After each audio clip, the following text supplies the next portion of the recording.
right, everybody, and welcome to episode 14, which is actually episode 1 of the Outcasts on our new network here, Sports Mockery, which is pretty exciting. That's amazing. Yeah, we have made the move over to Sports Mockery. Told you all we were going to come back. We're back from outer space, and we made it, man. Oh yeah, Yeah, this is a great opportunity. We're excited to bring you guys new segments in the show. Hello to all our recent listeners, ones who been with us throughout the way. Hopefully you guys found us now, and it's going to be a great time. Me and Buzz are going to have tons of guests on. We got new avenues for new people to come on and share their opinions with us. We're excited. Yeah, so lead us in, Buzz. This is something that's super awesome. We're very excited. Sports Mockery is now opening up a podcast division, and we got our brethren over at Pinwheels and Ivy covering everything Chicago baseball, Cubs, White Sox, everything, everything MLB too, So be sure to check them out. Give them a 5-star rating on iTunes and a comment down below on why you chose to listen to those guys. And once you guys see us on iTunes, we're going to be on iTunes, YouTube, the whole nine. Wherever you see us, wherever you can give us a rating, please give us the highest rating you can. Comment down below on why you listen to us and come on the ride with us. Make sure you follow our Twitter at SM Outcasts on Twitter. Make sure you guys give that a follow because we're going to be doing some live stuff on that avenue. It's going to be a lot of fun. We're going to next week. We're going to talk about it already. We got the guys from Bull Scripted and from C Red Fred are on today, so we're going to have a podcast with them, and then next Thursday live, Joe's on Weed Street. Both Buzz and I will be there in attendance, shooting some live reaction videos too. So obviously, you guys can come and meet us, and we could also, be on the pod with us. It'd be a chance to see your face on Sports Mockery in a YouTube video, and bring your friends. Come up, say what's up.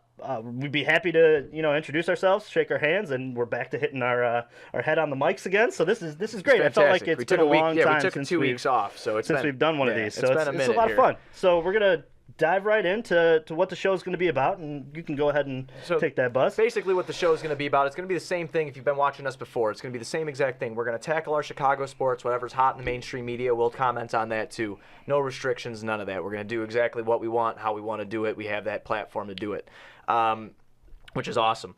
It's like I said, for new listeners who haven't listened to us before, we tackle every team you see behind you on the banners hanging up behind me right now if you're watching on YouTube. And if you're not watching, it's the Bulls, it's the Bears, it's the Hawks, it's the Cubs, it's the Sox.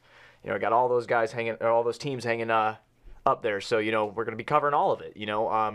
Always hit us up on Twitter at SM Outcasts, which is our show, at SM Outcasts. I am at SM Buzzweed. At SM Juice Man. Yep. So, you guys ask us questions. Kind of content you want to see on YouTube, what kind of content you want to hear on iTunes, whatever avenue, how you're listening to us.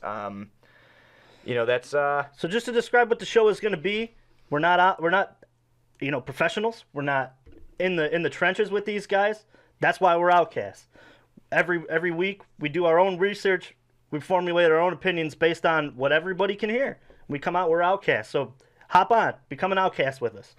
Right, absolutely. Be on the lookout, too, for merch. We got the Sports Mockery hat in Cub Blue. I'm wearing mine in White Sox Black. We're going to probably have some T-shirts down the line, We also changed our logo. Yes. So if you don't recognize what you're looking at when you go to the Outcast page for our new Twitter, it's because we've changed our logo. Fits perfectly with our new home Sports Mockery. It's going to be a lot of fun. You guys are going to have access to merchandise, hats, T-shirts eventually. But this is just getting off the ground, so we need your help to get there. So come on, or come meet us at Joe's on Wheat Street. Be in the videos. Tweet at us. Ask us questions. We're going to respond as quickly as we can. This is still the same show that we were doing on our past network. It's going to be a lot of fun. So we're still going to be interactive. We're still going to be setting the bar real high. We just have more support, definitely more avenues for new people to come on and get some different opinions because that's what we know you guys love. Exactly, and for today's first episode on the new platform on Sports Mockery, we are bringing you guys C Red Fred and Bull Scripted. What's up, guys? Living the dream, guys. How you doing? Oh, we it's are exciting times. Fantastic. We are fantastic. Fred, why don't you tell everybody where they can find you at if they already don't know who you are? Because I'm probably sure they do. Sure. Yeah, you can find me at occasionally with Talking Basketball. Waddle and Sylvie. I'm on there often. They usually give me a hotline when I want to share my thoughts. And then more often than not, ChicagoBullseye.com. you'll find me there along with my good friend Keith Franz at Bull Scripted, and also on a show called Big Red Bus with kind of like a podcasting legend named Doug Tonis, who's kind of like the Elvis of Bulls podcasters. Fantastic. And then, so it's always a good time. Always talking about the beloved with a slightly optimistic view for the most part. Awesome. And Goose, go ahead and bring him in. Introduce yourself. Tell him what you're all about. Keith Franz, as Fred said, I'm at Bull Scripted on Twitter. I just came out with my own site, bullscripted.com, mainly just my blog posts. As of late, probably my own solo pod coming out in the near future. Other than that, excited for the draft, ready to rock. I'm going to get guest spots on that, right? Yeah, man. Oh, yeah. All right. Fantastic. It's solo with guests. I don't plan on talking to myself forever. Oh, fantastic. Well, this episode is going to be real fun for all of our listeners. This is a full podcast. Usually we hit every sports team, but today, just considering what this next week is going to bring, the anticipation, 7 days we are away from the NBA draft, 7 days we are away from, being up at Joe's on Weed Street with Goose, with our boy Bull Scripted. We're going to be up there hanging out, waiting to see who they pick. So this whole pod will be dedicated to that. So before we jump into Bulls Talk and this Bulls Draft Talk, we're going to introduce our first segment of the show, Crack One Open. Let's crack one open. So today, Buzz and I are drinking Nimbus, which is from Hailstorm in Tinley Park. It's a Northeast-style session IPA. Very good. Tastes like a watermelon. It's very good. Made with Amarillo, Cascade, Centennial, and Mosaic hops. It's fantastic, easy, drinkable. It's a good beer to sit and listen to draft talk from our favorite guests that are on to our first show here at Sports Mockery. So leading right into this, guys, what do you think about the Michael Porter Jr. news dropping today that he was having that hip problem? I mean, we can lead in with Fred first, and we'll go right to Keith, and then we'll come over to we'll do a round table type thing. We'll go with Fred, Keith, myself, and Juice. Yeah. So Fred, what do you think about Michael Porter Jr.'s issues today? Well, I think it's horrible information for him. I mean, anytime there's any type of injury to your back, that's a big issue. I think Michael Porter Jr., if he was 100% healthy, by any objective indicator, would have been a top 3 pick. He's got tremendous offensive skills that he displayed in high school, and he was obviously hurt last year for the vast majority of the season. But I think his reputation would have carried him to the top 3 if he was healthy. And then anytime you see an issue like this, no matter how minor it may be, that's just a huge red flag. And, I mean, I've never seen a guy talked about with any more kind of, difference in draft positioning. So I hear him going potentially as high as 2. And then I also hear him going all the way, down to 15 or 16. So I just think it's terrible news for him. From what I've heard, a good friend of mine, Tim Gallagher, who you occasionally hear on ChicagoBullseye.com, he's a basketball historian, and he met him in person and has been for a long time singing the praises of this kid. So, he sounds like a good kid according to Tim and a lot of the people that he knows.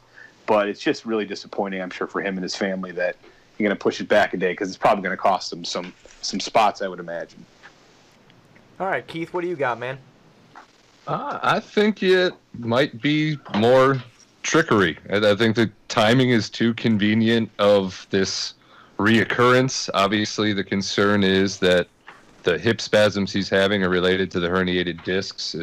The hip was the original indicator that there was something wrong in college last year. But with all the rumors, all the reports of the Bulls and all that stuff, I just think it's too convenient that a day or two before all these other lottery teams are coming out to get their second, not private workout, but a somewhat private workout, that he happens to have a flare-up. And now they're probably all thinking like Fred is, oh no, we don't want to take this kid. Major red flag. And if I were to set up a smoke screen as his agent to push him someplace without looking too suspicious, I'd probably go the same route. Yeah, see, that's what I was thinking, too. I just think this is just super convenient. Like all of a sudden he's getting ready to work out for these other teams. He had the good workout for the Bulls, they said. He was doing great with that. And, and then all of a sudden his hip flares up. I feel like there's been a lot of smoke screens this draft, and I feel like the Bulls, with the reports coming out that Dunn's not working out good enough for them, and this, with his offseason workouts, and then the Trae Young talk that they're really looking at Trae Young, they throw a smoke screen, and then the kid that's been linked to the Bulls this whole time throws a smoke screen. Also, I just think that that's a marriage that is going to happen. I think it's gonna happen. Hold on a second. So why would he do that? What would be the reason for that? Because he wants to go to Chicago? I do think that. I do think that's the reason. Yeah.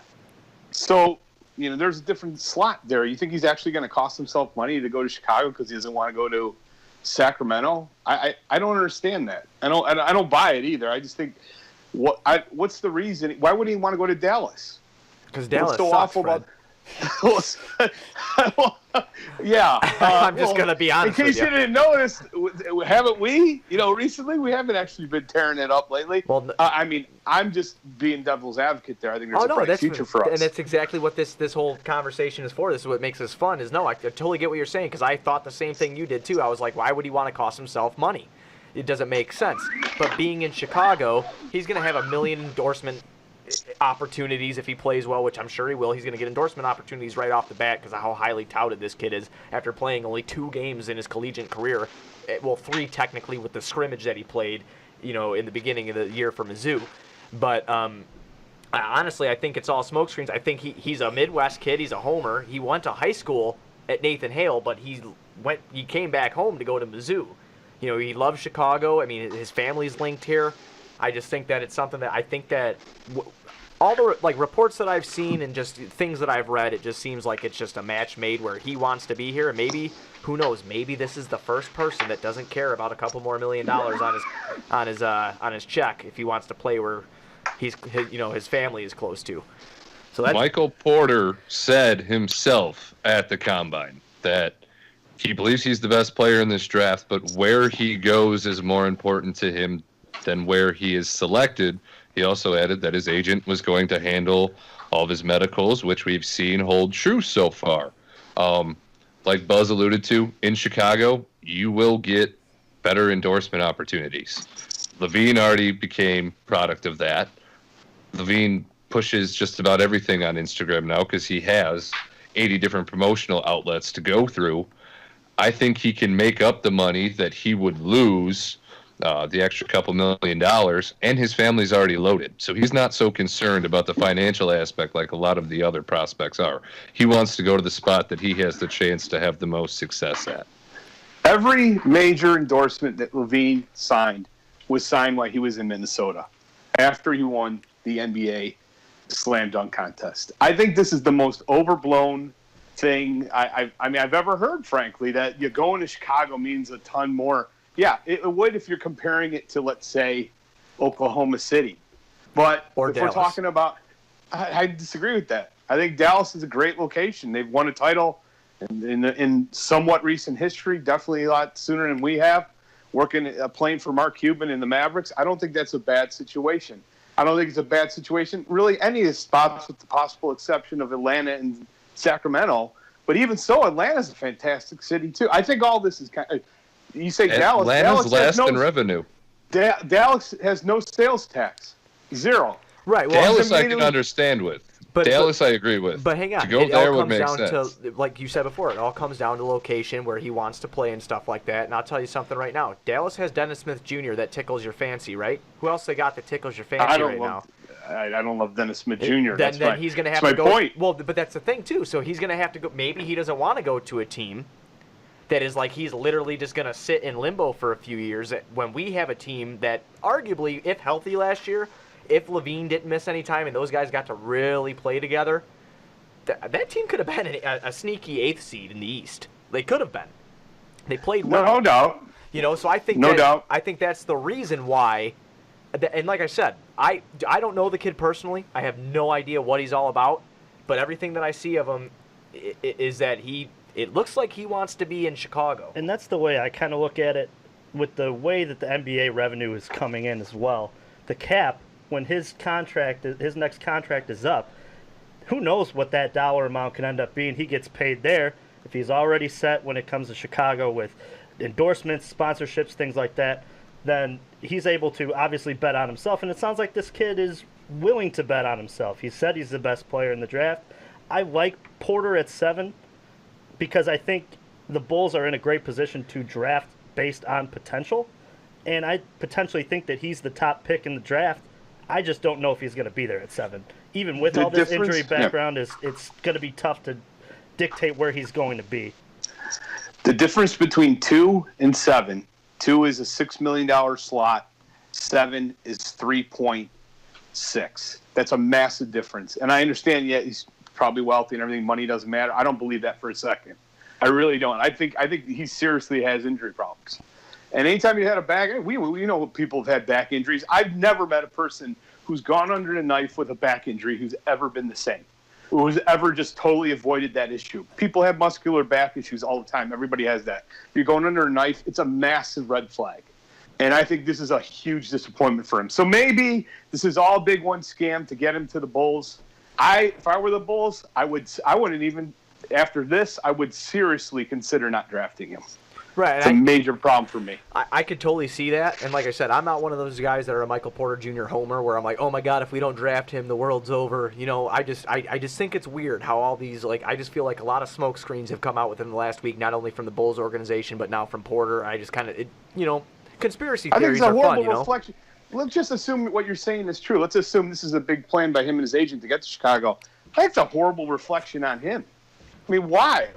You really just going to just completely pass on the challenge or opportunity anywhere else?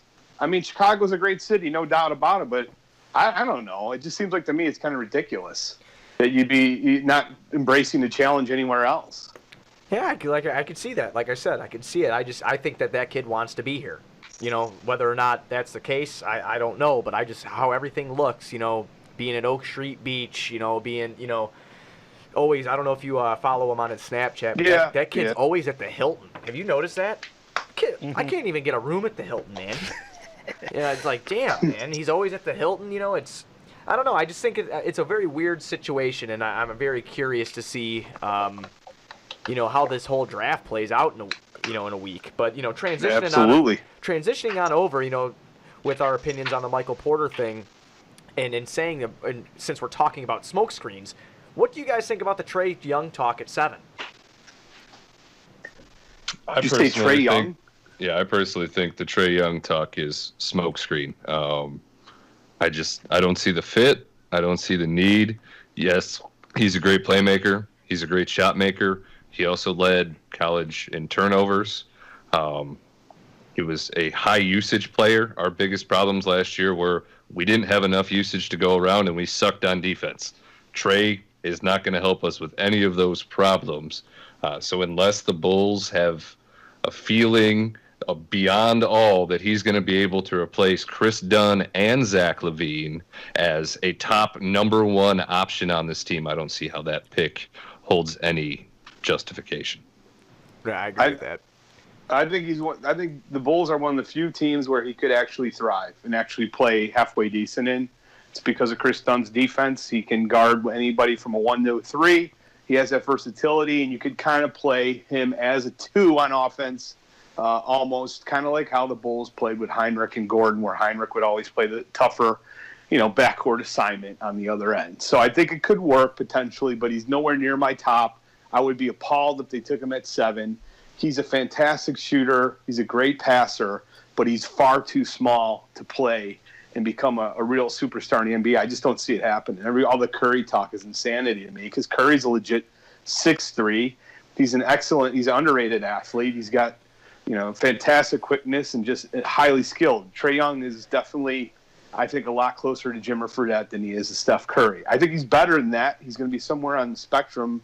I don't agree that he's going to be a bust. I don't see that. But if they take him, I'll be nauseated and disgusted. Okay, so but he is high. He is higher than another player that I'm sure we'll disagree on. Oh, God. God, don't tease it. It just keeps building. It does. The gauntlet just keeps building. I feel the fire. We can feel the hate through the phone. Oh, God. What's his name, Fred? I got no hate. We'll tease it. We'll get to it later in the show. We don't want to ruin it for everybody. Oh, man. Oh, my eyes are wandering. Jeez. Yeah, the Trae Young thing at 7, Fred, I actually have not heard that comparison before with the Jimmer Fredette thing. I really like that. I like how, because if you remember when he was at BYU, he was so flashy. Jimmer with his shooting, with his handles and everything like that. I do give, like you said, you do give Trae Young probably a better chance on being the better NBA player there, which I completely agree with that too. I just don't, at 7, I think it would be a damn tragedy for the Bulls if we did this. And I say we because I'm invested into the team. Obviously, I'm not a part of the organization, but I'd be Not yet. Not yet. I will be one day. I promise. That's when Kirk Heinrich becomes the greatest coach of all time, just like he was the greatest player of all time. Oh my God! Yeah, Fred, we got one of those guys. Here we go. Don't even start. Oh my Captain Lord! Kirk fanatic over here. Absolutely, all day. But I do think that that Trae will be a good NBA player. I can't see it at 7, and I just don't see the fit. I mean, think about everything that we read last year. Everything that they were impressed by Chris Dunn's work ethic. They were impressed, by the hit and how we literally watched with our own eyes last year with more playing time, Chris Dunn progress each and every game. Did he have some turnover issues? Yeah, he did. Did he eat the floor with his face? Yeah, he did. But that kid was good, man. And I'm not ready to give up on him over. They're upset at his like he said again. That's where I tie it into the Porter stuff. I think it's a smokescreen, but I could be the work ethic stuff that Cowley put in an article about Dunn is a bunch of baloney. And most of the articles in regards to draft prospects coming in and working out that the other Bulls sources have put out, they've noted Chris Dunn, Lauri Markkanen on the other end of the gym working out while they're working out this prospect. So you can't show me pictures of Chris Dunn looking extra jacked from lifting weights over the summer and tell me that he's working out with Lauri Markkanen in the Advocate Center when he doesn't have to be yet, and then tell me that you're concerned about his work ethic. That just doesn't add up. Well, listen, I won't be happy if they draft Young, but let me just jump and say this. Don't jump off a building if they end up taking him, because there are two big noticeable differences about him and the era. Number one, he's a better shooter than Jimmer was. Jimmer was just a chucker who happened to make a certain percentage. He's not as good of a shooter as Trae Young. Jimmer was not. And Jimmer's nowhere near in the same league as far as when it comes to passing. So Young's an extremely skilled offensive player, and this team is sorely lacking for good three-point shooting. I agree, though. I don't think he deserves the 7th pick. I think there'll be better options. Right. I mean, with the 3-point shooting, too, having Zach come back in, and get his feet wet and finally get some reps and hopefully, avoid injury and whatnot, which I'm confident he can do. That kid's got some drive behind him. I think that he'll be okay. But having Lowry, I mean, we don't know who our center is going to be next year. I mean, obviously we still have Rolo, but if something happens in this draft, it's kind of hard to comment on what the lineup's going to look like because we really don't know yet. But Bubba. Oh no. Oh, I can't. See, I'm just gonna sit back with my chair, and I'm just gonna drink my beer while these two just go at it because it's gonna be great. Well, I mean, you guys probably heard the news, right? Today, the Mo Bamba team put it out. He hit 161 out of 100 3-point corner shots today. It was unbelievable. And his wingspan's expanding so much that he could dunk simultaneously at both ends of the court at the same time. Well, if that's the case, I'm really hoping he's there at 7. Oh, no. And he's developing a gauntlet that he'll be able to run up, grab the moon, and throw it at defenders. The guy's just amazing. Oh, no. I've never seen a better PR team. I've never seen a better PR effort for one player in my life. Are we going to get into him now? We're going to get into him. We didn't get Juice Man's thoughts on Trae Young, so keep that bottled up for a minute, and then we're going to revisit this topic. I really do like the Jimmer Fredette kind of comparison on it. I do give Trae Young a little bit more of an edge on the athleticism. I do think he's going to be a bit more of a contributor than Jimmer is. I'm not going to label him as a bust either. Jimmer's out of the NBA. I also just don't think that it's going to be that pick because it's not a pick of need. Realistic, when you look at it, we have a good player in Chris Dunn at the 1. I just don't think the 7th pick is going to be worth that, considering that we really don't have any 3s under contract for next season yet. I understand there's going to be free agency. Holiday. But, yeah. Right. But Valentine can slip there. Yeah. What, to the 3? Well, yeah, I don't like Justin Holiday. I think I mean, he's he's a backup. You're right. Shouldn't right. be starting. Right. Yeah, absolutely. he's fine off the bench. And Denzel. Exactly. No doubt. Yeah, every time No doubt. Denzel plays, I throw up a little bit in my mouth. So I mean. Oh, come on. Hey, I'm gonna be honest with Did you. you see man. the Cavs game? Did you see the Cavs game? 30+ against the best in the East. Right. Denzel Valentine is so unfairly the one butchered time, in this Fred. town. The one time he shined in 100. No, that's not true. 60 some odd games. I mean, listen. As a backup, do I think he's good? Yeah. I'm saying in my starting lineup, Denzel Valentine makes me throw up in my mouth a little. Fair enough. He's fine off the bench. Absolutely. Agreed. Well, I'm going to tell you the honest to God truth right now, Fred. I paid him in NBA 2K. He is still coming off my bench. I'm 100% honest with you. Like, I still have him in the game. He can hit That's the what we three. should do. That's what we should do for you, Buzz. Each week you're going to tweet out which players are still on your roster for 2K, and then you will know his stance on each and every player that are on the Bulls. Right. I usually bring Kirk out of retirement and make him a 99 in everything, Okay. and I just kill people with All right. him. Next topic. Well, you got to. Otherwise, he'd be very close to Jimmer Fredette. I mean, you've seen him shooting percentages. Fred, you need to be very careful, Fred. Fred throwing smoke.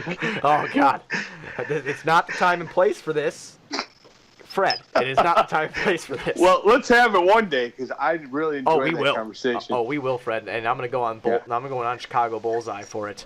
So who's ready for the gauntlet? Oh yeah. So who's ready for the gauntlet? At 7, and I do have this written down professionally, not just to start up an argument, but I mean, obviously, if you guys follow along, our fans and our listeners, if you follow along with Bull Scripted and See Red Fred, you guys know that they have friendly debates over.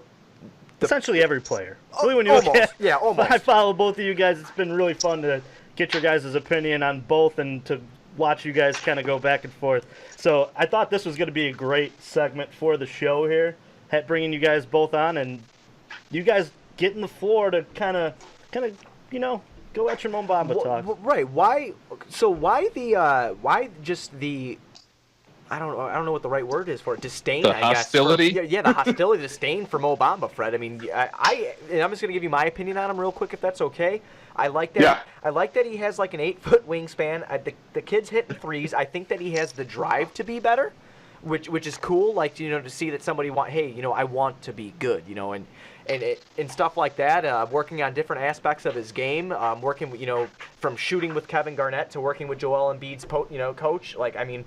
There's a lot of things that intrigue me about him. Plus, I think he could be that defensive anchor right behind Lowry. I know he's skinny right now, but he'll put on weight. He's young, So I mean, what your opinion? I know we were getting into it a little earlier, but why do you not want Mo Bamba at 7? Do you think that's too high just in general, or do you just not want him on the Bulls? Period. See, this would be the perfect time to just plug in The Office. It's happening.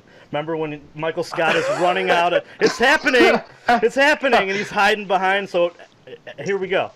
I spilled. Well, I mean, simply put, there's no doubt the kid's very articulate, super nice guy, fantastic kid. And I think that's part of the problem is that I think people have been sold by him and his PR team of all these videos since the season ended on, well, look how much better this kid's getting. Look all the improvement. Look all the work he's doing. Look all the coaches he's working with. He's going to get better. He's going to get better. I go by what I see. I saw a player in the West Virginia game. That was the biggest travesty I've ever seen from a player who's talked about going in the top 7. I've never seen a game that bad.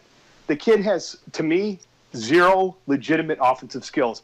You're not concerned in this era of basketball that the kid played 30 NCAA college basketball games. His high in assists was 2. He averaged almost 30 points per game. He had 17 games with 0 assists. He can't pass. He's terrible at passing. 1. 2, he shot 68% from the free throw line, 28% from 3, and I'm giving him a rounding up on that. I don't understand why people think just because he's working with Coach Hanlon that suddenly this kid's going to be a respectable or average NBA shooter, because on YouTube he hit 9 in a row. I shoot around with Doug Tonis. I shoot around on Doug Tonis, and I shoot around with a lot of friends, and I watched the pregame ones where Ben Wallace hit 10 threes in a row. That doesn't translate in an empty gym. When the lights are on and the players are running around, that doesn't translate. So I hope he gets better at shooting, and I'm just going by what I've seen, and I'll say it again. I've never seen a player talked about being drafted this high with less offensive skills. What does he do well? handles the ball better than I expected. Definitely a better dribbler. But doesn't mean anything. 7 feet tall. I mean, I'm just appalled. He's got 0 game in the post, and there's no doubt about it. Defensively, he's 225 pounds. If you're a center and you're being drafted and you're playing in the East, you better play with Joel Embiid, who's 255. And everybody's like, well, he'll get stronger. No one gains 30 pounds of muscle after the age of 20 and just without losing major amounts of athleticism or ability to move laterally. It doesn't happen. It's insanity. Everybody talks about, well, what about Gobert? Gobert was drafted at 238. He's 250 now. 12 pounds is about the max you can expect. He's not even in the same class. He's too weak to guard. And I thought defensively, I don't care what he sprints in an empty gym. He doesn't have great lateral quickness.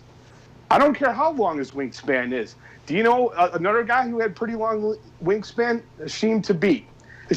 Everybody talks about, wow. The number 2 pick in the draft. I remember that. Number 2 pick in the draft. Everybody talks about, wow, look at this kid's numbers. He averaged 3.7 blocks.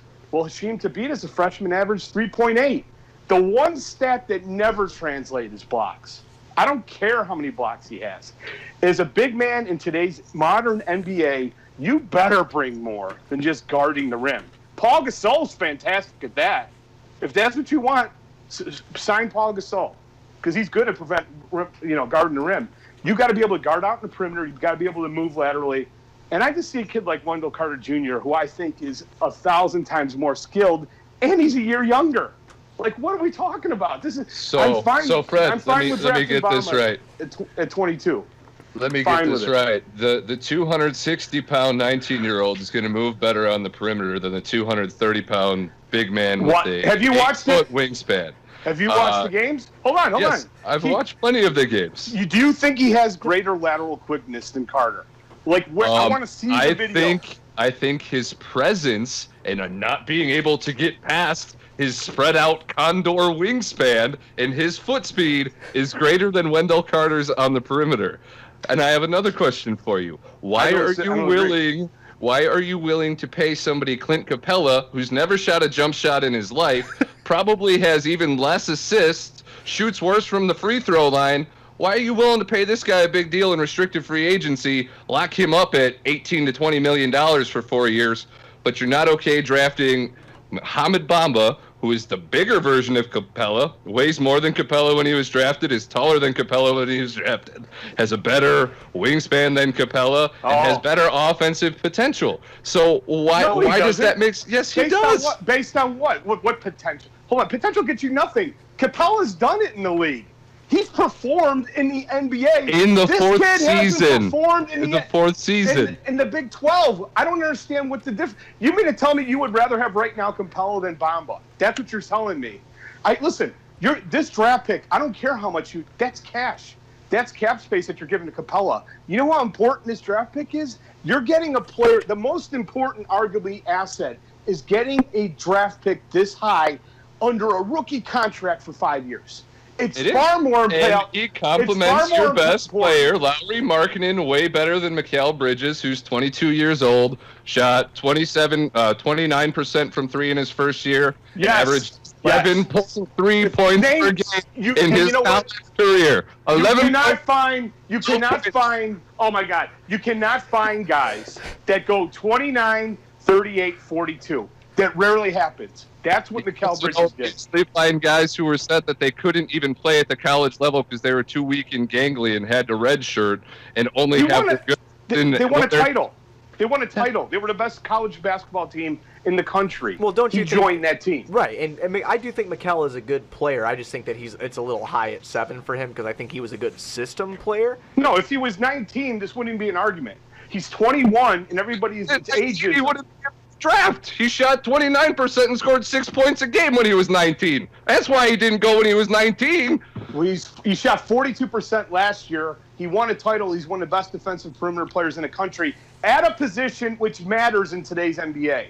Again, if you're going to play the 5, you better bring something else than just YouTube videos of you hitting shots in a stinking empty gym.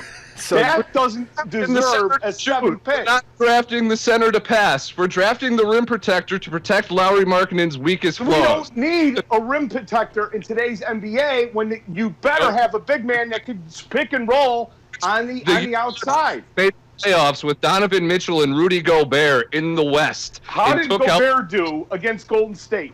How did that guy do against Golden State? Well, it is He's also irrelevant. It's also kind of the same thing with Capella because he didn't have that great of a series. There you go. Against. So why are we talking about Mo Bamba? Well, you're making the argument. And this is my question for you, quick, Fred. If you were an NBA GM, where is the appropriate, in your eyes, where Mo Bamba should be drafted? I don't think he belongs in the top 10. I'm just saying he doesn't have the offensive skills that warrant it. And I don't see everybody's talking about how great he is defensively. He didn't play that great defensively for Texas. He was a decent rebounder. That's all he did. If you watch the West Virginia game, I encourage everybody who's listening to this, go on YouTube and watch Texas versus West Virginia. And notice how he was manhandled in the post, how he was manhandled on the offensive boards. He's not he's not even nearly strong enough to play in the NBA. And Mikal Bridges can guard LeBron James, but Bamba can't guard Joel Embiid. Is significant. First of all, Mikal Bridges could be guarding 3s, 2s, and 1s, so he can stop any of those. I don't know who Mo Bamba is going to guard. He can stop 1s and 2s. I don't know so much about the elite 3s in the NBA that weigh 40 more pounds than him. Well, if he gains 30 pounds of muscle like Mo apparently will, then he'll be fine.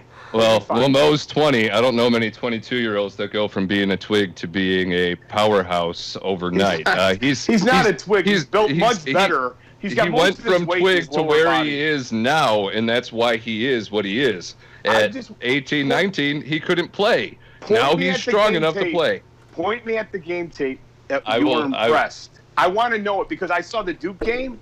Well, Wendell Carter just absolutely pushed him out to 10 feet. Anybody go watch Duke, Texas. Watch that game. There was a few games, Fred, that I liked from Bamba, and just calling them off the top of my head, it was like when he played Kansas. I want to say it was back in December. Do you remember that game? Yes, I've heard that. Everybody waxes poetic about it. I just thought that he was very good. The game against Iowa State, he looked very good. He had two very good. It was actually he played Ole Miss. And then they played Iowa State. He had 2 good games, right? And the game that you're referring... 2 Leviathans. Well, right. I understand that. But, I mean, Texas Tech was, Ole Miss is not a very good team, and I understand that. I get that, and I respect your opinion on that. And then what you're saying here is the horrible game that he had against West Virginia where he just kind of seemed lost. I mean, in that game, though, he did have 9 points, 13 rebounds and like four blocks or something like that. I mean, I think the kid can be good. I think that it would be a good pick for the Bulls if he is there, just because I am intrigued. I'm intrigued by potential at this point. The safe players are... bizarre world, 9 points against... and we're talking about a number 7 pick for a guy who scored 9 points. Well, who can't hit 3s, can't shoot free throws. Well, Bagley had a couple rough games, too, and he's talking about going up to the top 3. Hey, Bagley's the man, offensively, though. It's almost an insult to compare this kid to Bagley. I'm not comparing. And a big man who's that deficient defensively is what you want. Our biggest problems are defense and usage. A low-maintenance, high-potential pick that does not require all the attention works. He complements Lowry. He protects Lowry's flaws. He'll do all the dirty work. He'll do all the little things that Mikal Bridges would do. If I thought Zach LaVine was our best player going forward, I'd get Mikal Bridges tomorrow because Mikal Bridges would complement Zach LaVine the best. And sandwiched between Dunn, he would probably make Zach LaVine a much better player. I don't think Zach LaVine is our best player. What makes you think Mo Bamba doesn't require attention defensively? Let me tell you something. If Embiid posts up Mo Bamba, he makes one move to his left, plants his elbow in Bamba's chest. Bamba's kidneys are up in the 200 level. He's 220 pounds. He's 220, and he can't guard guys that are 30 pounds heavier. I saw it on the tape in college. He's not suddenly magically going to be able to guard NBA players. He's too weak. Now, if he was dominant and I felt he was strong enough to just own the defensive boards, I'd be fine with it. That's why I like Carter, because there is value in that. Absolutely. Oh, I also And like he's Carter so too, tall though. and I'm not so a Carter long. hater by any means necessary. I do like Wendell Carter Jr. I He's got- think Wendell Carter is so much more skilled offensively. He's such an underrated passer. I've seen so many passes from that kid. He's got a and I midi, think that's too. it's a very underrated skill, and he's going to develop a three-point shot. I don't believe Bamba can develop it. I know he's hitting them in the empty gym. I don't think he's going to be as good of a shooter as Carter is. He's not. Carter shot 78% from the free throw line. So he's already better, and he's younger, Carter, than Bamba. So, I mean, we've kind of hit this, beat a dead horse with this. I'm just saying, I think there's massive. You're just saying you're going to throw up on draft night if the Bulls. Well, it sounds like he's a perfect pick for the Kings or Atlanta. Those are dumb franchises that will draft him and be important. But I've heard, you know what? I've seen it. I'm definitely older than you guys. I remember it goes all the way back to Sam Bowie, Greg Oden, Sheem Tabit, Kwame Brown, all these guys that just tested big guys. It's Kwame. That tested. It's Kwame. It's Kwame Brown. Kwame Brown, all these guys that tested. Oh, look at the height, look at the athletic ability. Look at what this kid has. That never develops into what? That's like happened. I think the only one that ever said that was MJ, though. I remember when they took Kwame Brown #1. I was young. What was that? That was the 2002 draft, right? 2001. I don't even remember. No, I think it was remember 2002 because it was an awful 01 had like Chandler and Eddie Curry in them in it. No, I think it was the Jason Williams draft. 2002 then. That's what I thought. It was 2002. No. Jason Williams was Yao Ming's draft. Yao Ming was drafted 1 and Williams was 2. Yeah. But I don't know. Regardless, I've seen guys like this before that showed nothing in college really on the offensive end. It just seems you got to have those skills in the NBA to really warrant a top pick. Again, if he was like Capella and drafted at 25 or 23 or 22, I'd be fine with it. But there's better alternatives here. Yeah, just to go back onto that, Kwame was 2001. We looked it up. So, just to go ahead. Sorry to cut you off there. No, it's fine. I mean, listen, I hope I'm wrong. If the Bulls get him, I'll throw up all over myself. I'll be disgusted, but I'll suck it up because I was wrong in marketing. I mean, but marketing, I will admit, I was at Doug's party, and I said, "What skill? He shoots. He shoots the three." Everybody said that. That's a translatable skill. Today's NBA, what's so important? Threes. Being able to shoot the three. Right. Absolutely. What skill translates that this guy has that you have to have? Rim protection? He doesn't. That's what I'm going to hear. Yeah, that's what you're going to hear. You're drafting a center to play defense. Right. College blocks doesn't translate. It doesn't. I think that he can be effective. I think that if he was there at 7, I wouldn't be upset with the pick because I do think that the kid has enough drive. And if we fall flat on our face, we fall flat on our face. You know what I mean? But I just don't. Nobody would be sad with it but me.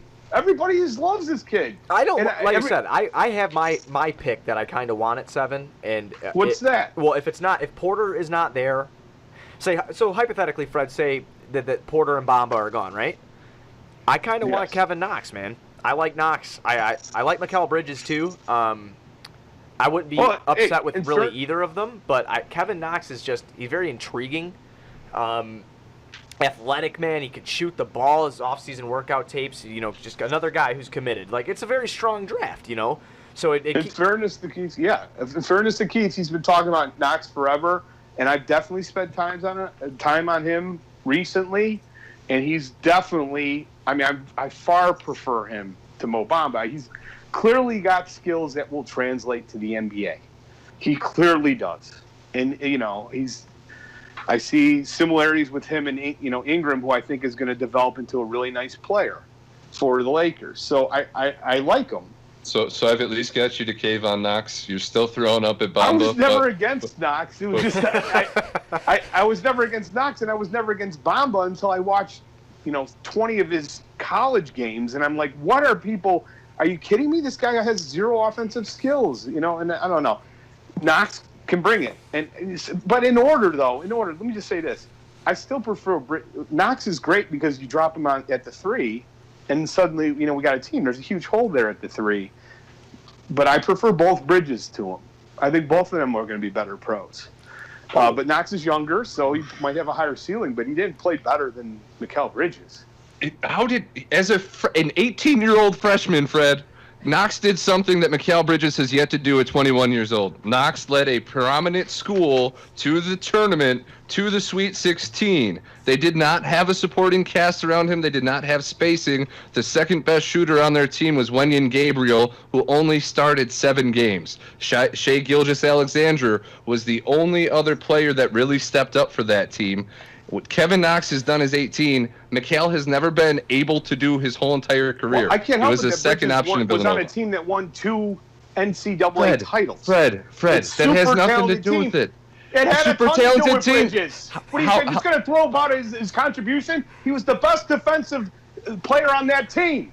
He stopped everyone. Until last year, he didn't average over 10 points a game. Are you going to compare Knox defensively? Let's just stop for a second here. If we're going to talk about how great Mo Bamba is defensively, you're going to tell me that Knox is better, and even in the same league as Bridges was last year? No, Bridges but is as an all-around offensive player like you have hyped anybody but Bamba because of, I take Knox in the upside, in the size, and the overall potential at 18 years old over somebody who's going to be 22 before the season starts and wasn't even able to do what Knox did at 18. I love how you throw these ages. He's 19 now, right? He's 18. Knox is going to be when the season starts, so I guess he'll still be 3 years younger. So My he's bad. No. He's 2 years. Well, you're right, 22. Yeah, But 22 and 19. That's 3. Let's be clear. Mikal Bridges is 21 now. He'll be 22 when the season starts. But he also shot 42% from 3. So maybe Knox improves to the same level that Bridges did. I hope he does. Very few players do. To his credit, I think that's a great indicator of success. Well, Look at the way I think that Jimmy Kevin Butler Knox can play small ball 4 too, which is that's another reason why I like him. The kid stands at 6'9", So I mean, I like him, but I don't think he's 6'9", and he's already athletic. got 10 pounds on Mikal at 18. What's his wingspan? 7 foot. And he's got a 9 He foot crossed the stand. board like Bamba. Does he play the whole court? Why are we yelling? Because Mikal didn't weigh at the combine, bro. We all know it. We all know it's 7'2" wingspan. Everybody knows he's got. Step on the scale without a weight vest on because they're afraid he's going to blow away in the wind. Mikal had a 7'2" wingspan as a 19-year-old. It didn't shrink. God damn it, made me It cough. didn't shrink. Oh, jeez.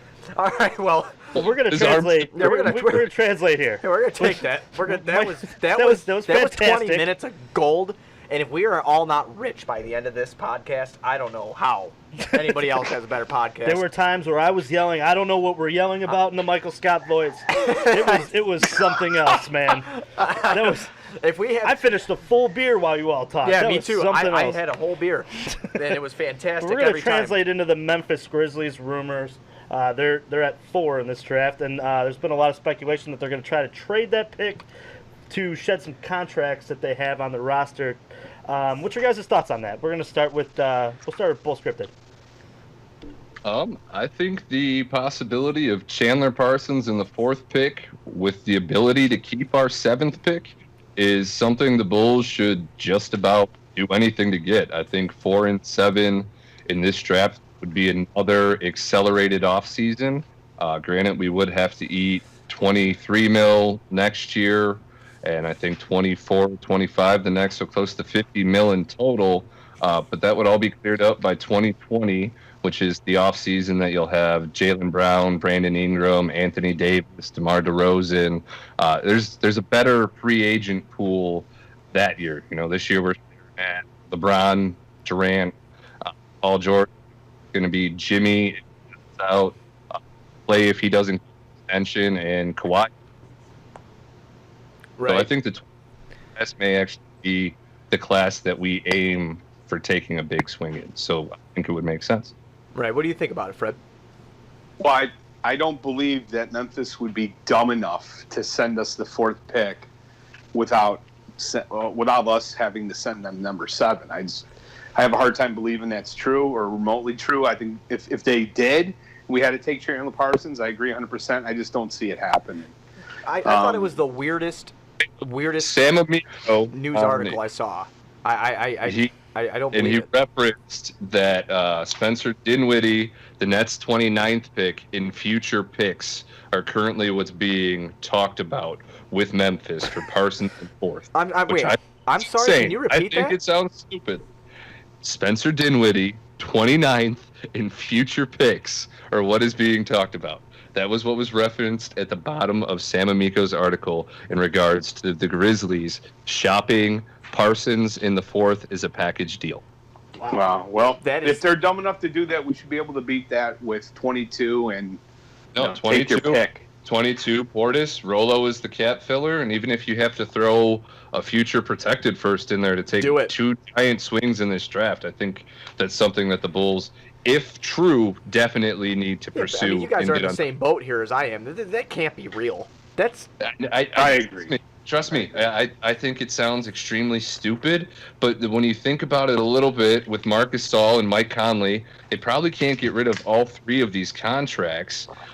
They don't want to go into poverty. They're already going to be in hell if they don't get rid of Parsons. They're close to at the cap as is before adding their draft pick or any free agents. They're kind of in a horrible situation, and as is a lot of people, teams rather, in the league with no cap. And the Bulls do have cap going for it. They did plan very strategically there. besides the $8 million to Cam Felicio. Yeah, that's a different story. Yeah, no shit. And then one more thing, for draft talk here. At 22, if we don't give it to Memphis, who do you guys like at 22? Like, who's is it going to be a type thing where you're like, okay, it depends on who they take at 7, who I'm going to actually like at 22, or you have your heart set on somebody down there? Let's talk before we go to that. I want to just hear what Keith's opinion is. Let's assume we do that deal, and Memphis does have a lobotomy, and they agree to it, and we're at 4. Like, who would you ideally like at 4?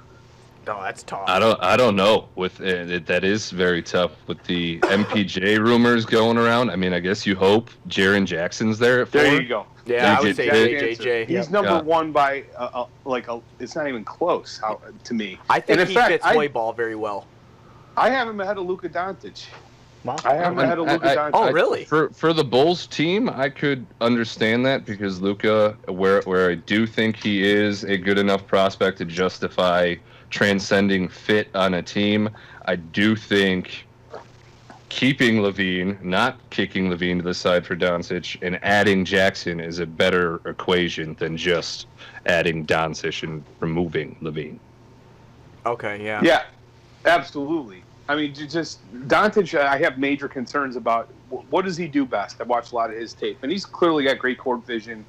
He's definitely got offensive skills. He's a highly offensive skilled player. He's not pretty good much defensively. he's pretty much 6'8" Trae Young with a little bit more shooting. So he's horrible. He's horrible defensively. Yeah, right? he's But very bad defensively too, and he does not have a first step on him. And I don't care what anybody says. I see him take step back jumpers as bailouts constantly. I've watched a lot of film. exactly I've right. watched a lot of film on him, just because I was like super intrigued by it. Because they're talking about like an 18, 19-year-old kid. He's winning MVPs Yeah, those over are there. strictly shots that are not going to be there in Yeah, he NBA, can't be especially doing. with He the can't be athleticism doing that in the NBA. It's not going to work. And if he can't get past somebody, he's bigger than a lot of the players he's playing against in the Euro League, where he does this step back jumper, so he still has the sight and he still has the wherewithal to hit the jump shot. It's not going to work here with more athletic players. It's not. It's just period. That's my opinion on it. The way they protect shooters now, though, as we see with Harden, as we see with the landing space that they're allotted, he may get away with it. And that's... Yeah, but get away with what, though? He shoots at a 30% rate from 3. Like, if he's at least Harden can hit the 3 at a percentage you can live with, significant percentage. Well, Sometimes. as you'd allude to with Wendell Carter Jr. and his free throw percentage indicating he'll be a good future three-point shooter, Doncic does have a very high free throw percentage, so there is room for improvement with his shot. Right. Okay. Well, no, Wendell Carter Jr. hit his 3-pointers at a higher At a percentage. 40% clip on There you go. 1.1 a game, Fred. That's not that great. Doesn't matter. It's still better than Context, my 30%. friend.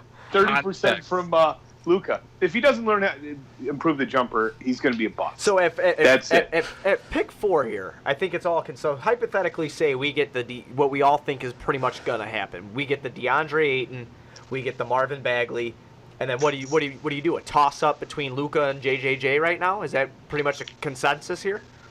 Well, there is rumors that the Hawks like Trae Young enough to go after him too. I Oh, think oh that's, my please, God! With that, please, yeah, please, trust me, I think it's please. dumb, but they are the last team in attendance in revenue. They need a prospect that they can sell to a fan base to get tickets in there before the NBA goes, all right, we're moving your franchise to Seattle. Right, like And marketing him as wow, the that's next great. Steph Curry. Yeah, that's it. You sell the fans on that hope. You see how everybody reacts on Twitter. Oh, yeah, absolutely. Everybody seems to compare him to Curry, and if you tell them that he's not Curry, they have a little tantrum, and it's just I don't get it. And then you have to block him. Are you talking about? Are you talking about my burner account? Like, That's I just man I don't know, but I'll tell you something right now. Hypothetically, say that trade does go with the fourth pick, and we have to eat Chandler Parsons' contract, and we can get Jaren Jackson Jr. to play next to Lowry Markkanen. Sign me up. I don't know about Yeah, you guys, absolutely. but sign me up. I don't even care who we get at 7 then. I mean, like, literally, I'll be fine if it's anyone. Even if it's Trae Young. If we walk away from this draft with Jaren Jackson Jr. and Trae Young, we should be absolutely thrilled. yeah, it's a hell of a draft.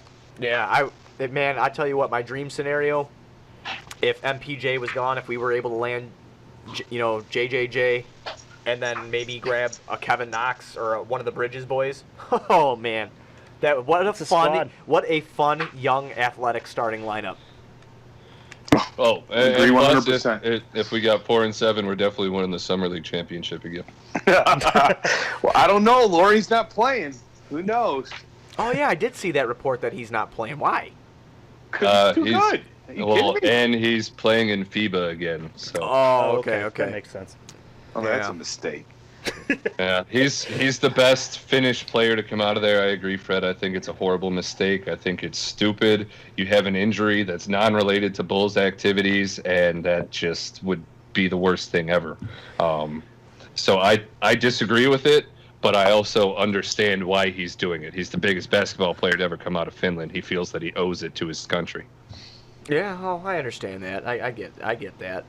But what we were talking about before we got into the JJJ talk and being intrigued with Doncic or whoever, at pick 22, if we obviously we don't get rid of it, who are you guys looking at pick 22? Does it depend on who we take at 7, or does it depend, or is it just best player available at that time? As long as they're the best player available from Villanova, I know Fred's on board. That's exactly right. I love Amari Spellman. I think Amari Spellman's awesome. I think he's probably going to be gone now. I think he's going to be gone late teens. He's a kid I fell in love with. I just think he's going to be absolutely awesome. And then DiVincenzo I'm fine with too. I love those kids at Villanova. I think they're great. And I think they're going to, all of them, well, with the exception of Brunson. Ironically, the guy that everybody says was the heart of the team is going to be the backup point guard for 3 years. Is out of the league. That scored the most points, won conference player of the year, was the leader of the team. Sat on the bench during the deciding moments within the finals. Yeah, I know the guy. Yeah, the guy. I really unathletic. I like Chandler Hutchinson out of Boise State. I did watch a lot of Boise State basketball. He's actually a pretty athletic kid too. Athletic, and he could shoot the ball. And he was a senior coming out. And then I like Jacob Evans from Cincinnati. He's like a shooting guard, small forward kind of combo guy. Good defensively, can hit you a 3. I like him a lot down there. And then the one that I would really like to get, and I don't know if he's going to fall, is Mitchell Robinson. I know he didn't play in college. He was a commit to Western Kentucky, and he had good high school numbers. But I mean, a 7'1" young kid like him, and he's freakishly athletic. Those are the guys that I was looking down there at 22 at. But who knows what? Yeah, I think there's going to be a player falling around there. I really do. I don't know who it's going to be, but the Bulls have been historically very good at drafting in that area. Oh, absolutely. Much better. Look at Taj. They made the trade for Nico. Portis, obviously Butler a little later there. Yeah, Portis was 22. If you go back and redo that 2015 draft, go there and look at the top 10 picks. I think I'd take Portis ahead of 7 out of 10 of those picks. So, the Bulls, I'm confident. If you look at their last 3 top 10 picks, Markkanen, Noah, Rose, they usually do pretty well in the draft. It's an unfair criticism of Pax that they don't do well in the draft. Oh, that's exactly why I'm not a Gar Pax hater. Not one bit. You got anybody, Juice Man, you were looking at? I like the Chandler Hutchinson pick. I always have. I've watched that kid enough at Boise State. I think he's going to be a great player. I like Fred said, I have tons of faith that the Bulls are going to pick up a contributor here at this pick. Right. Well, I mean that'll do it, man. I mean this was super fun. I cannot believe that we actually got to do this. We got it like put together. It actually happened, and it was entertaining as hell. At least sitting on my end of the table. I know I had a good time. I would like to thank you guys so much, Fred. Thank you for even taking the time to do this. I know you're a busy guy. You got a lot of other stuff going on. Well, thank you very much, and same goes to you, Keith. We always appreciate having you guys on and doing this with us. You know, this is something I would like to do again, maybe after the draft or something like that. We all absolutely. We all got to do it after every Mo Bamba home game.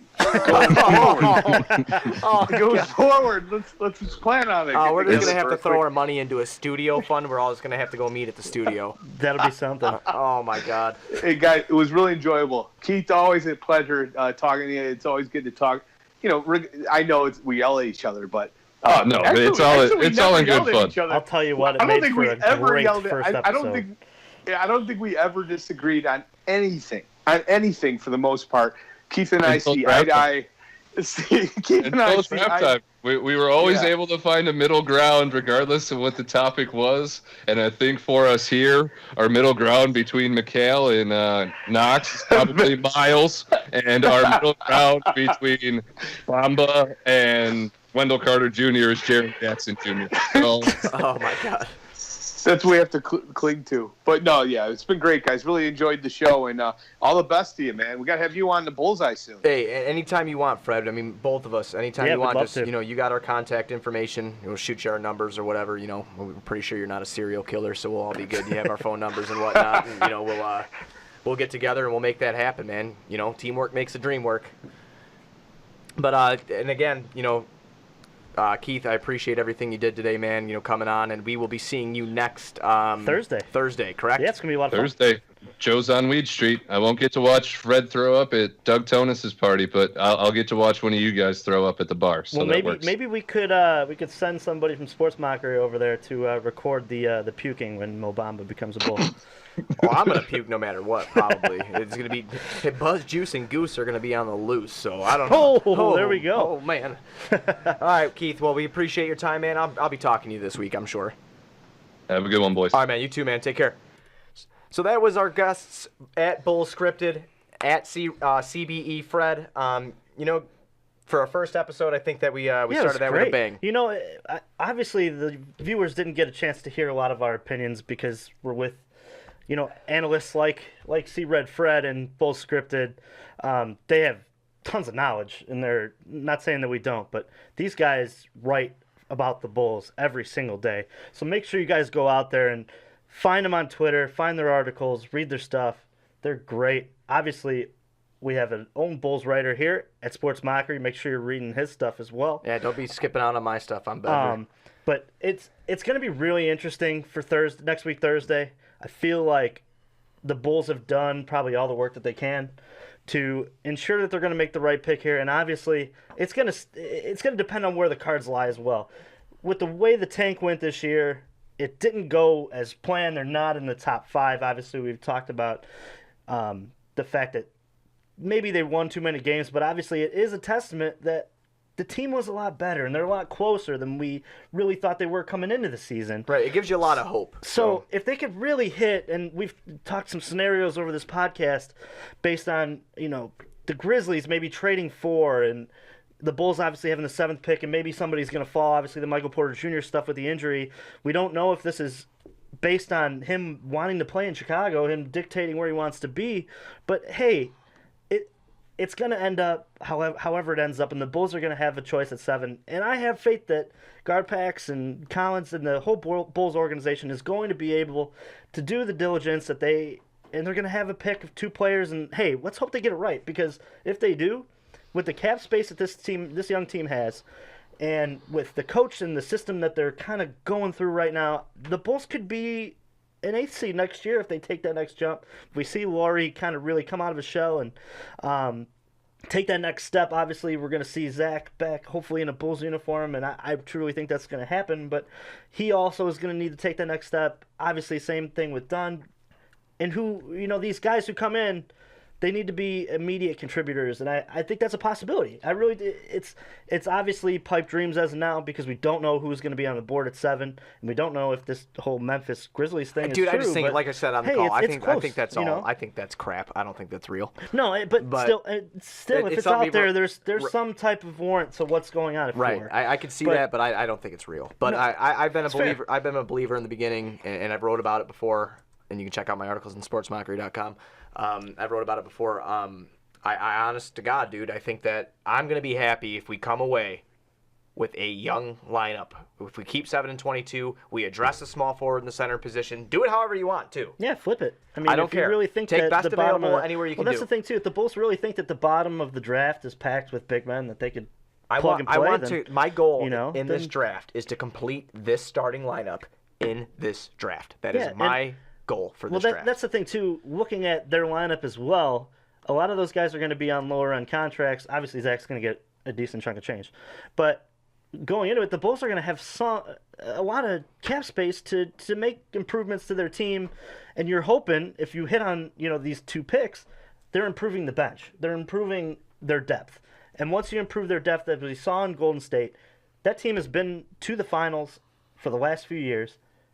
They have depth. They always do. In the NBA, depth always kills. So we're hopefully that the Bulls will make the right pick, and we'll be able to bring some guys into here and maybe bring a star that really wants to be a part of it. Right. So if you guys are watching on YouTube, because we should be back there, if you're watching on YouTube, please like, comment, and subscribe on the Sports Mockery YouTube page. That felt really cool to say. Yeah, it's awesome. Yeah, it felt really cool to say. If you're listening on iTunes, Google Play, Stitcher, SoundCloud, whatever, drop a 5-star rating and comment down below on why you chose to listen to us. That would be fantastic. You guys can now find us at Sports Mockery. Check out Pinwheels and Ivy, the Chicago baseball podcast here. Those guys kill it. Yeah, our brethren kill it over there talking Chicago baseball, and it's a really good listen. Zoe, Nuke, and Aldo, those guys know what they're doing, man. And absolutely. They always put out great content too to read. So check those guys out. I really hope you dudes enjoyed our first episode under our new platform here. And if you didn't, if you want to yell terrible things in our face, come meet us at Joe's on Wheat Street on Thursday next week. We will be there at 6 o'clock. That's the 21st, right? Yes, the 21st. So we will be there at 6 o'clock. We'll be out there with, I think, some of the Sports Mockery team. If not, it'll be me and Buzz here, and Goose will be there as well. So after you listen to this podcast, go ahead, give him a follow, and obviously you'll get a chance to meet him if you come up there. We're going to be doing live reactions to who the Bulls pick, so you'll also have a chance to be on Sports Mockery via the YouTube site. Hopefully we're going to cut that video up, put it into a hype video for the Bulls for the coming season, maybe a draft type deal. So you guys will have the opportunity to be technically on the podcast with us because we'll be doing a lot of live stuff. So make sure you're following our Twitter as well at SM Outcast, because we'll be doing some live stuff on that as well. If you can't make it on Thursday, we understand. So follow us. You'll see us live for reactions, things like that. And follow us for all your sports and literature needs. Obviously, with the podcast, too. Make sure you're watching. If you're watching on iTunes, make sure to give us a 5-star rating. Comment on why you like the show, why you didn't like the show. Absolutely.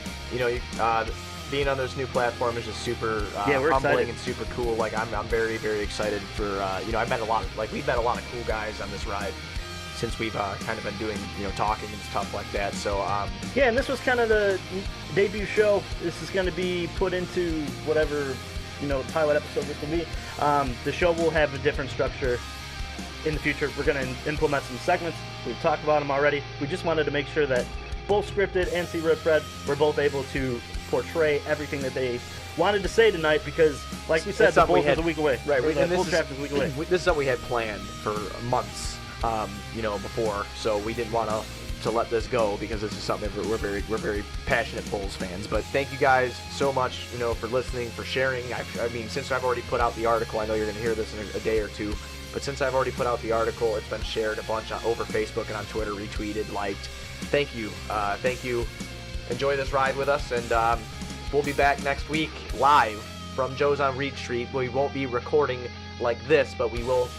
Follow us on Twitter. Yeah, follow us on Twitter. You'll see everything you need to see. Follow at SM Buzzweed, at SM Juiceman. Make sure you follow SM Outcast. That's the most important one you need to follow, SM Outcasts. That's where we will be doing our live video feeds, not through our personal accounts, through our SM Outcasts Twitter page. So you guys have a great weekend, and we're out, man. Later.